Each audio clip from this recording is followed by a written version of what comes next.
Hello, and welcome to Year of the Vampire. This week we watched 30 Days of Night, and it was good.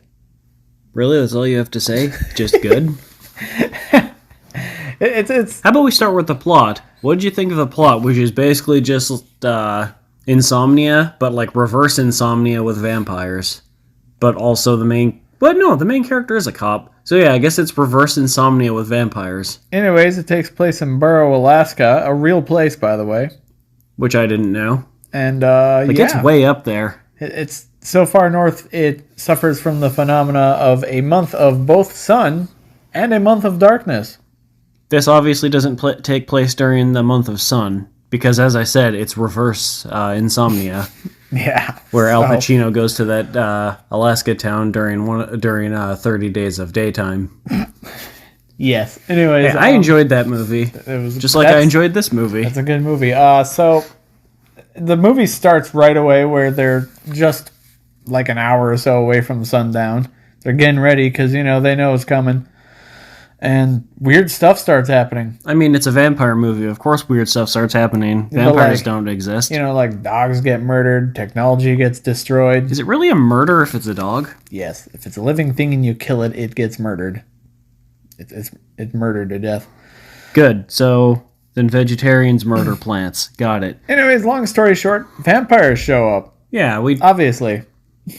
But so you like the plot. Yeah. I do too. I don't know. I like pretty unique for what it's worth. I like stuff set in Alaska. What about the acting? What'd you think of the acting? It was good. Yeah. This was a theater movie, so there wasn't like the hammy acting you kind of see with some of the lower. Well, I guess this is kind of an older movie at this point. The movie's like 18 years old because it was like 2007. I still remember seeing the commercials on TV. Yeah. The trailers on TV. The vampires were cool, and the language they spoke is apparently not real. Oh, yeah. Well, that's for, like, sound and music, which is next. You liked their cool, made-up vampire language. Yes. I mean, that's the best segue we could come up with, I guess, so. There was, like, some basic, like, ambient kind of stuff. There wasn't, like, an insane amount of music, maybe just some radio moments. If there's radios, I liked their kind of vampire howling because when they did it really loud, you noticed the kind of like electronic distortion kind of effect it had in the background of some of their yelling, didn't you? Some of their like higher pitched screeches. Like that was freaking weird. They definitely sounded a lot more animalistic. Yeah, I mean they definitely acted more animalistic. Which actually, going back to acting, I really liked the acting from the vampires. Oh, they're just freaking wild, and like they act animalistic, like we said, but they're obviously also intelligent. Yeah, except for only the leader really talked, which you said there was technically two leader-like people in the comics. Yeah, in the original comic, the guy Marlowe that in the movie, he's a character in the comic, but there's also another character who's like the actual leader of the vampires. And he just kind of takes both roles in the movie. Okay, so he is kind of like second in command in the comic, though. I think so. I haven't read the comic. I've only read about the comic. Fair enough. Cinematography. What'd you think of the cinematography? I thought it was cool. Yeah, it's cool. It's the regular cinematography like we've seen in movies. Just a lot of the basic stuff you'd expect. But I actually really liked how they handled the different filming between the humans and vampires. They don't linger on the shots of the vampires. No, like when the vampires show up, especially during combat, the camera work is all like twitchy and just kind of all over the place. It jumps everywhere. You don't get like a ton of really great shots directly on the vampires. Yeah, the camera's almost always moving. But it constantly lingers on the humans. To kind of give you the different vibes of obviously humans.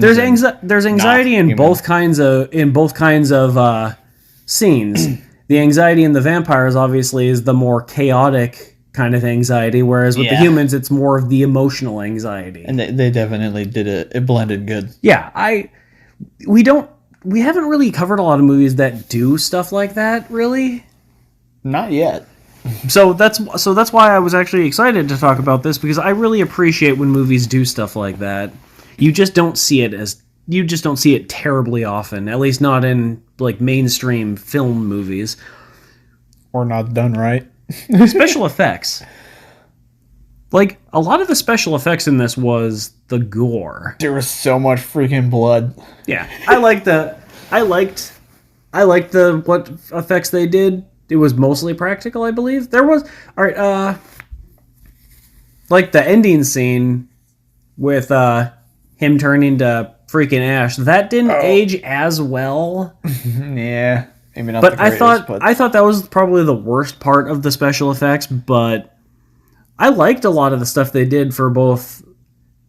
Actually, I don't think even all the fire was actually like CG. I think like the whole town on fire was CG, but I think some of the smaller fires might have actually been real fires. Yeah, like a lot of the explosions, it's just the oil fire, I guess, was like that probably was like the shot at the end when he's facing down against with the vampires and the entire town is on fire behind him. That was most definitely CG, but it was still a really cool shot. And the grinder machine, that was okay. Yeah, that was a little like ridiculous. Okay, the guy got ground incredibly fast. Like anyone who's seen these kind of grinders, there's like memes of it by this point, or they'll just throw anything into it. The dude just like immediately just ground up. Like, I mean, even a vampire can't survive being tossed into an industrial grinder. No, they're obviously not. But it was just so fast. I thought it was the bald guy at first. By the way.